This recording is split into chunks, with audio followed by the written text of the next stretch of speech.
বর্ধমান, বর্ধমান, দুর্গাপুর, কাটোয়া, আসানসোল, এই বৃহৎ বর্ধমানে ছিল 4টি লোকসভা কেন্দ্র।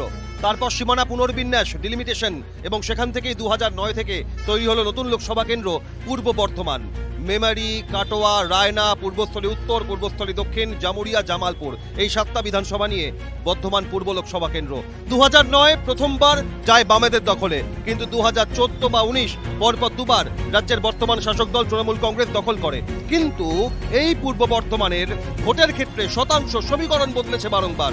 তার কারণ 2009 6% পাওয়া ভোট বিজেপির, তা বেড়ে 2014 12 আর 2019 এক লাফে 38% বেশি ভোট পেয়ে শাসক দলের ঘাড়ে নিঃশ্বাস ফেলেছিল বিরোধী বিজেপি। তাই সেখান থেকে 2024 ভোটের সমীকরণে একদিকে শাসক দল তৃণমূল, অন্যদিকে বিজেপি, অন্যদিকে বাম কংগ্রেস আবার কতটা উজ্জীবিত বুঝতেই সাধারণ মানুষের মতামত জানতে পাবলিক পালস নিয়ে পূর্ব বর্ধমানে ক্যামেরায় জ্যাকি সিং এর সঙ্গে আমি অভিক বসু।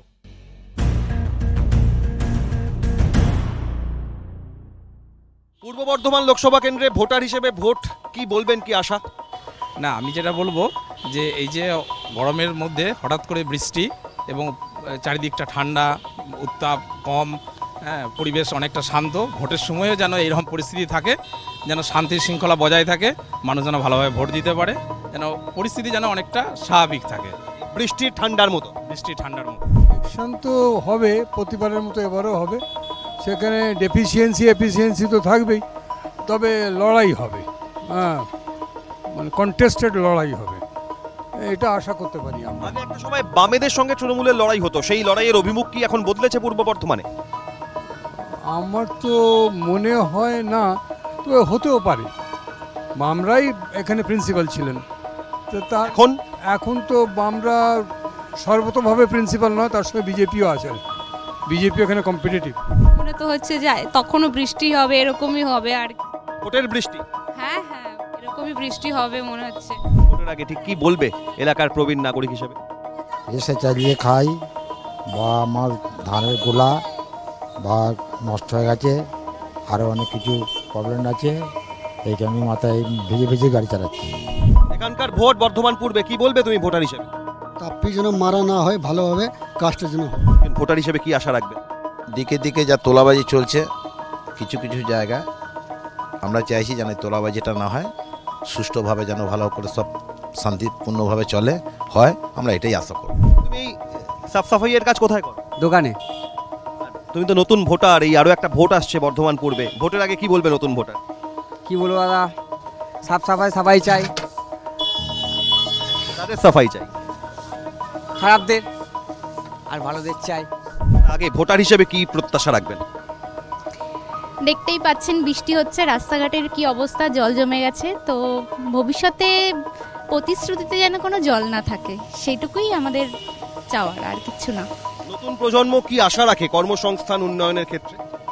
কর্মসংস্থান তো এখন যেভাবে জল মিশে আছে, তো সেটাকে বিশুদ্ধ করতে হবে, শুদ্ধ করতে হবে, এটুকুই আশা, যেন পরবর্তী প্রজন্মে প্রত্যেকে যেন মানে কোনো একটা কর্মসংস্থান, কোনো একটা ঠাই যেন মাথা উঁচু করে যেন বাঁচতে পারে, এইটুকুই বলার। মানে কারো উপর যেন নির্ভরশীল হয়ে থাকতে না হয়, মাথা উঁচু করে যেন বাঁচতে পারে তারা। এটা কি হাড্ডাহাড্ডি হবে ভোটের মনে হচ্ছে এবার ময়দানে? হবে হয়তো। বহু বছর ধরে বর্ধমানকে দেখছেন, আরো একটা লোকসভা নির্বাচন, দেশের নির্বাচন, কি প্রত্যাশা রাখবেন ভোটের আগে? প্রত্যাশা এটাই রাখবো যে ভোটটা যেন খুব সুন্দরভাবে হয়, ভালোভাবে হয়, মানুষ যেন ভোট দিতে পারে, একদম নির্ভয়ে ভোট দিতে পারে, কোনো রকম গোলমাল আমরা চাই না।